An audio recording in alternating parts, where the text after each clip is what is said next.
Dear students, today we are going to learn what are finite and non-finite verbs, and after completing this topic you will be able to recognize which are finite and non-finite verbs in a given sentence. तो आज हम पढ़ेंगे कि finite और non finite verbs क्या होते हैं और इनको हम एक जुमले में कैसे इनकी पहचान कर सकते हैं. Let us get started. Finite a verb which changes its form from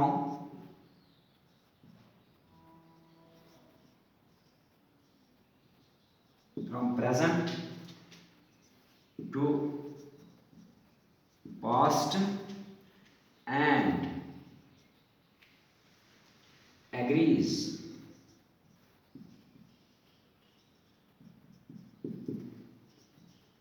with the subject in number and person is called a finite verb. Dear students, finite verb क्या होता है और हम एक सेंटेंस में फाइनाइट वर्ब की पहचान कैसे कर सकते हैं. फाइनाइट वर्ब वो वर्ब होता है जिसका टेंस चेंज हो, जिसकी फॉर्म चेंज हो फ्रॉम प्रेजेंट टू पास्ट और पास्ट टू प्रेजेंट एंड विसी वर्सा.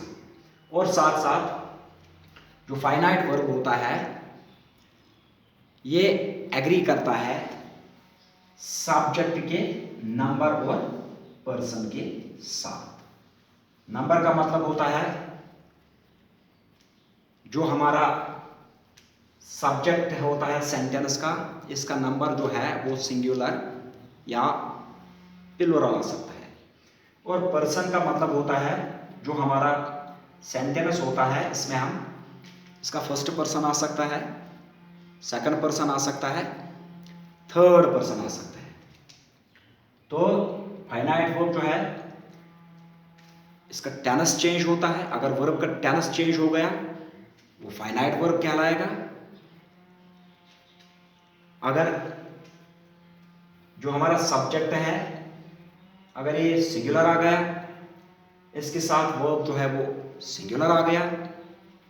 अगर प्लूरल आ गया तो इसके साथ जो वर्ब पीछे आएगा वो प्लूरल आएगा. एग्री होना चाहिए, वो भी फाइनाइट वर्ब कहलाता है. तो इसी तरह फर्स्ट पर्सन के साथ, सेकंड पर्सन के साथ या थर्ड पर्सन प्रोनाउन के साथ जो वर्ब पीछे आएगा वो एग्री होना चाहिए. So let us take some examples which will make it more clear to you what are finite verbs and how can you identify a finite verb in a given sentence. Example number 1. She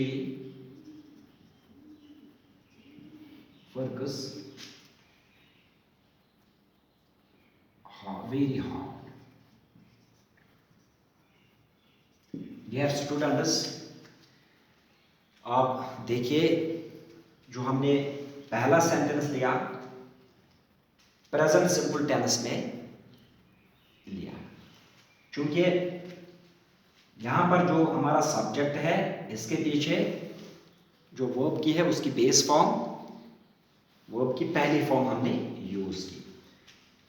अब हम इस root form जो verb की है present form, इसको हम past में change करेंगे, तो सेंटेंस बन जाएगा शी वर्कड वेरी हार्ड। अब जो दूसरा एग्जांपल हमने लिया पास्ट टेंस में लिया, क्योंकि इसमें हमारे वर्ब की सेकंड फॉर्म यूज हुई, तो पहले में हमारे वर्ब की पहली फॉर्म यूज हुई। तो आप वाज़े तौर पर देख सकते हैं कि यहाँ पर जो हमने प्रेजेंट वर्ब था इसको पास्ट में चेंज किया, या हम इस पास्ट के वर्ब को प्रेजेंट में चेंज कर सकते हैं। तो फाइनाइट वर्ब टेंस चेंज हो गई। उसके बाद जो फाइनाइट वर्ब है ये सब्जेक्ट के साथ एग्री होना चाहिए, पर्सन में भी नंबर में। कुछ एग्जाम्पल्स देते हैं, पहले हम सब्जेक्ट के पर्सन नंबर और फिर हम सब्जेक्ट के पर्सन के कुछ एग्जाम्पल्स देते हैं, जिससे ज़्यादा वाज़ेह हो जाएगा कि फाइनाइट वर्ब क्या होता है और इसको एक सेंटेंस में हम इसकी पहचान कैसे कर सकते हैं। Let us take some more examples. हम यहाँ पर जो सब्जेक्ट है इसका नंबर लेंगे, नंबर मीन्स सिंगुलर और प्लुरल। हम यहाँ पर एग्जाम्पल लेंगे, apple is of red colour. Apple is of red colour. आप देख लीजिए जो हमारे इस सेंटेंस का जो सब्जेक्ट है वो उसका नंबर सिंगुलर है, तो वाज़े तौर पर साफ दिखाई दे रहा है यहाँ पर जो हमारा वर्ब है सब्जेक्ट के बाद वो भी सिंगुलर है, यानी कि एग्री होता है। We can't write apple am of red colour और apple are of red colour. We have to only write apple is of red colour because the subject is singular and the verb must be singular. Let us take another example. Apples are of red color. So in this example you can see the subject of the sentence is plural and the verb it follows is also plural. That in short it agrees, the verb agrees with its subject. So let us take another example is subject person. So I will write here first person. I am a teacher. I am a teacher. You are a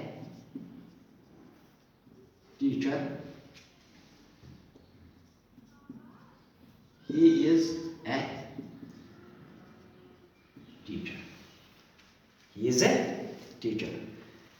So, dear students, it is clear.